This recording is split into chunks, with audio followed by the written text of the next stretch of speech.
Hello everyone, எல்லாரும் எப்படி இருக்கீங்க? டே 18 ஆஃப் இஃப்தார் ஸ்பெஷல் பார்க்கலாமா? அதுக்கு முன்னாடி ஒரு குட்டி ஹதீஸ். சதகா அதாவது தர்மம் பண்றதால நம்முடைய செல்வம் ஒருபோதும் குறையாது. அல்லாவுக்காக கொடுத்தா அல்லாஹ் திருப்பி அதிகமா கொடுப்பான். அதே நம்ம கஞ்சத்தனமா இருந்தா அல்லாஹ் நமக்கு எதுவும் தரமாட்டான். நம்ம நசீபை மாத்தக்கூடிய தன்மை தர்மத்துக்கு இருக்கு. ஒரு தடவை மூசா நபி போயிட்டு இருக்க வழியில ஒரு பெண் உட்காந்து அழுதுட்டு இருந்தாங்களாம்.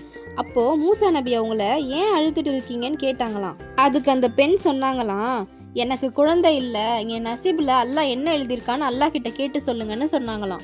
உடனே மூசா நபி தூர் மலைக்கு போய் அல்லாஹ் கிட்ட பேசினாங்களாம். யா அல்லாஹ், வழியில ஒரு பெண்ணை பார்த்தேன், அவங்க ரொம்ப கஷ்டத்துல இருந்தாங்க, பிள்ளை இல்லாதவங்க, அவங்க ஏன் அவங்க நசீப்ல பிள்ளை இல்லையான்னு கேட்டாங்க. அப்போ அல்லாஹ் சொன்னா, இல்ல, அந்த பெண்ணோட நசீப்ல எந்த பிள்ளையும் எழுதப்படலைன்னு சொன்னான். உடனே மூசா நபியும் இந்த விஷயத்த போய் அந்த பெண் கிட்ட சொன்னாங்க. உடனே அந்த பெண் ரொம்ப அழுது அல்லாஹ் கிட்ட துவா செஞ்சாங்க. ஆனா அவங்களுக்கு அல்லாஹ் மேல இருந்த நம்பிக்கை துளி கூட குறையல.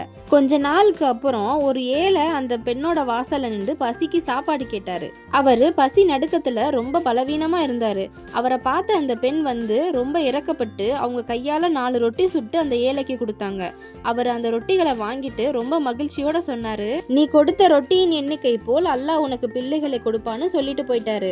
கொஞ்சம் வருஷத்துக்கு அப்புறம் உண்மையாவே அவங்களுக்கு 4 ஆண் பிள்ளைங்க பிறந்திருந்துச்சு. திருப்பி ஒரு நாள் மூசா நபி அந்த பெண்ணோட வீட்டு வழியா போனப்போ அந்த பெண் 4 பிள்ளைங்களோட இருக்கிறத பார்த்தாங்க. அப்போ அந்த பெண் மூசா நபி கிட்ட கேட்டாங்க, என் நசீப்ல பிள்ளையே இல்லைன்னு சொன்னீங்க, பாத்தீங்களா அல்லாஹ் எனக்கு 4 பிள்ளைங்களை கொடுத்துருக்கான்னு. மூசா நபிக்கு ஒரே ஆச்சரியம். உடனே அல்லாஹ் கிட்ட போய் கேட்டாங்க.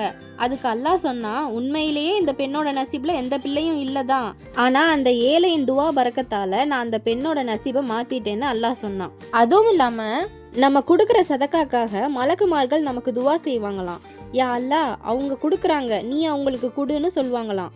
அதனால அதிகமா சதக்கா செய்வோம் இன்ஷா அல்லாஹ்.